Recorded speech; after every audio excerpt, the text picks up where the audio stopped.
They told me not to come here. Locals warned me. This forest remembers, but I didn't believe them. Until now, I'm standing in the middle of an ancient Ukrainian forest, surrounded by silence.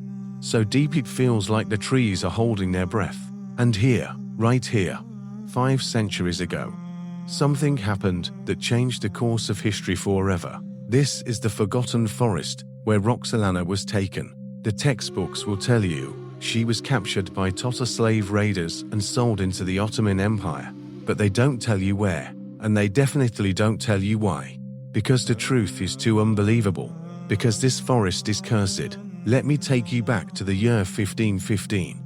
Chapter 1. The Ride Through Shadows. Her real name was Anastasia Lisovska, a girl of only 16, with flame-red hair and fierce Ukrainian blood. On that particular day, she was traveling alone with a small guard from her village, Rohatyn. After visiting her sick grandmother, the road was quiet, winding through the thick woods near what is now the exclusion zone. They didn't see the trap until it was too late. Suddenly, the horses stopped, not because of enemies, but because the air changed. The wind dropped, the birds fled. A fog so thick rolled in, the men couldn't see their hands. And from that fog, they emerged. Not Tatars, not raiders, something older, something ancient. Tall figures dressed in cloaks darker than night, their faces hidden, their eyes glowing faintly blue. No one survived, except her. They took her, and vanished. Chapter 2. The temple beneath the forest. 4 days. She was unconscious. When she awoke, she was in a stone room, lit by candles that didn't flicker. Beneath the forest lies something few have seen. A buried temple, predating Christianity.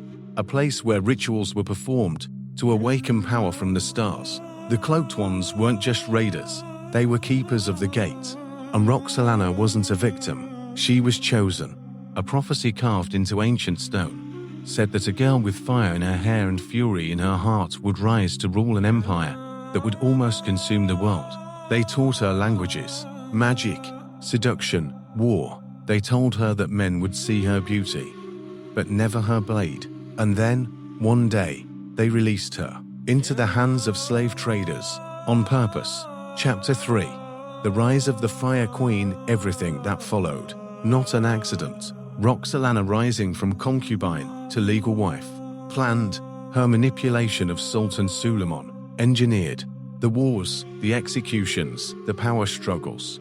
Orchestrated. She was not just a woman, she was a weapon planted into the Ottoman court, like a seed waiting to grow.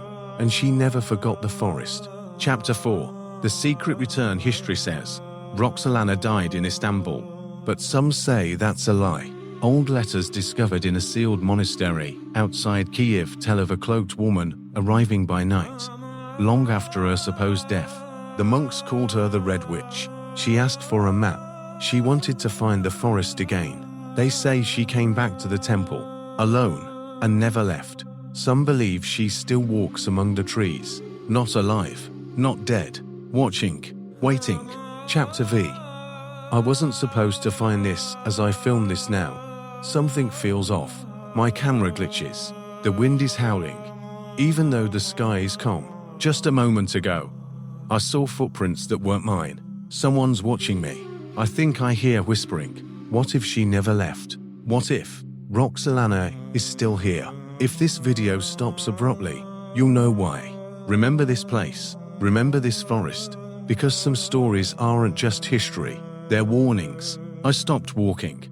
A strange silence fell again. No birds, no wind, nothing but my breath and the sound of leaves under my boots. I looked around and realized something chilling.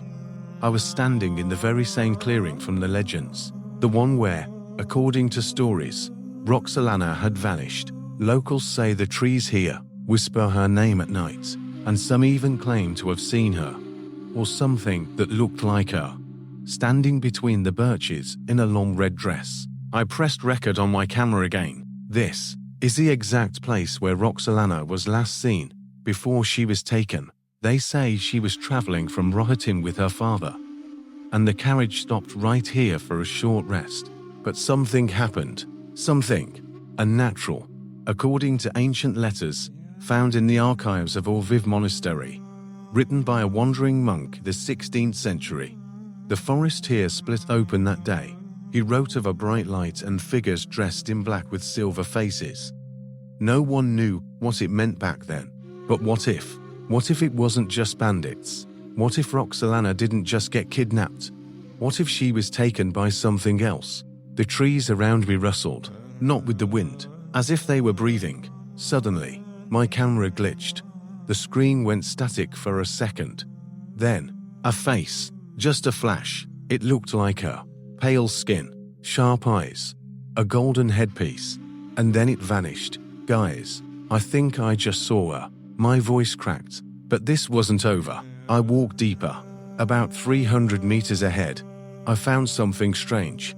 A wooden structure, almost like a shrine, very old, covered in moss, and in the middle, a pendant nailed to the center beam. I reached for it. It was warm, and it pulsed. Suddenly, I heard whispers, like voices, hundreds of them. They were saying a name, over and over again, Alexandra, Alexandra, Alexandra. That was her birth name before she became Roxelana. I turned around, nothing. But the whispers grew louder. I fell to my knees. My ears were ringing. Then, silence. On the ground, where I dropped my camera, was an old Turkish coin. No explanation. No one else had been here. The legend continues. Some say Roxelana made a pact with something in this forest, that she traded her future for power, that her destiny wasn't forged in the Ottoman Empire. It began here, in these woods. I looked up, and on the tree above the shrine, there was a carving. She's not gone. She's watching. And I swear I felt it. Someone, or something, was watching me.